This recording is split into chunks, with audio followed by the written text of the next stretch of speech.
The ashes of defeat covered the floor of his small workshop, and the echo of words of disbelief still rang in his ears. However, inside him, an ember of hope refused to be extinguished. This is the story of Elias, a young artisan who dreamed of transforming raw wood into works of art that told stories.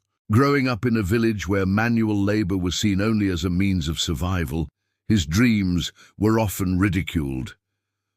"Carving doesn't fill a belly, boy," his father would say, a man hardened by life and the financial difficulties that haunted them.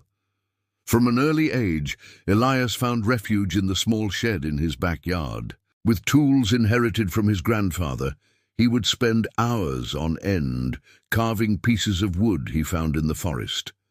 Each piece was a fragment of his soul, an attempt to give form to his feelings and the stories that bubbled in his imagination. His first works were rustic, imperfect, but charged with an undeniable passion. The years passed, and the need to help his family forced him to take on manual labor jobs during the day. Only at night, under the faint light of a lantern, could he dedicate himself to his true calling. His hands, once calloused from heavy work, found delicacy when touching the wood, and the weariness of his body gave way to the vigor of creation. It was a silent sacrifice, a bet on a future that only he seemed to see. The first great disappointment came when he tried to sell his pieces at the fair in the neighboring town. The merchants, accustomed to simple utilitarian items, looked with disdain at his elaborate sculptures. "Pretty but useless," some said. "Who would pay for a decorated piece of wood?" Others mocked. Elias returned home with a heavy heart and a nearly full box of pieces. It was during this period of despair that a violent storm hit the village. The wind howled like a wounded animal, and the rain fell mercilessly, destroying roofs and crops. Elias's small shed did not withstand it. The roof collapsed, crushing years of work and turning his dreams into waterlogged debris. It was the lowest point of his journey, the moment when giving up seemed the only way forward. As he surveyed the scene of devastation the next morning, something inside him shifted.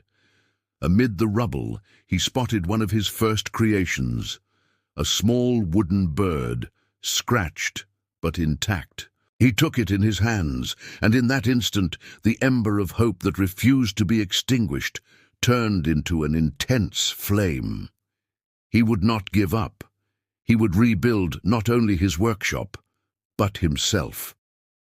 With the help of a few friends who believed in his talent, Elias began to rebuild his space. The tragedy, in a way, had set him free. He decided that he would no longer create to please others, but to express his own truth. His new pieces were bolder, more visceral. He carved the fury of the storm, the resilience of his people, and the fragile beauty of a hope reborn. The great turning point came unexpectedly. A renowned art collector, whose car had broken down near the village, was looking for a place to take shelter from the rain. He was guided to Elias's house, where he saw the sculptures drying by the stove.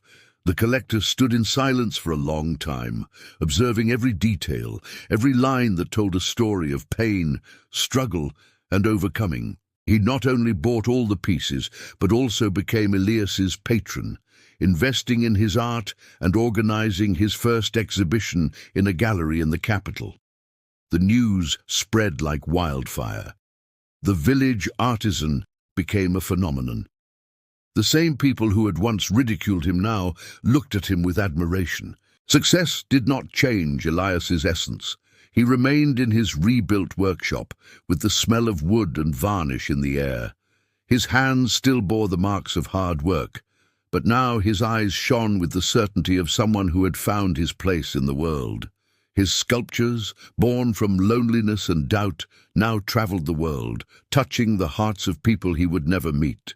Elias' story teaches us that talent needs resilience to flourish, and that the greatest adversities can be the fertile ground for our greatest achievements. He transformed the ashes of defeat into the foundation of his empire, proving that a dream, when fueled by passion and perseverance, can indeed change the world. Did you enjoy this inspiring story? Leave a like so we can bring more content like this, and subscribe to the channel so you don't miss any of our exciting journeys.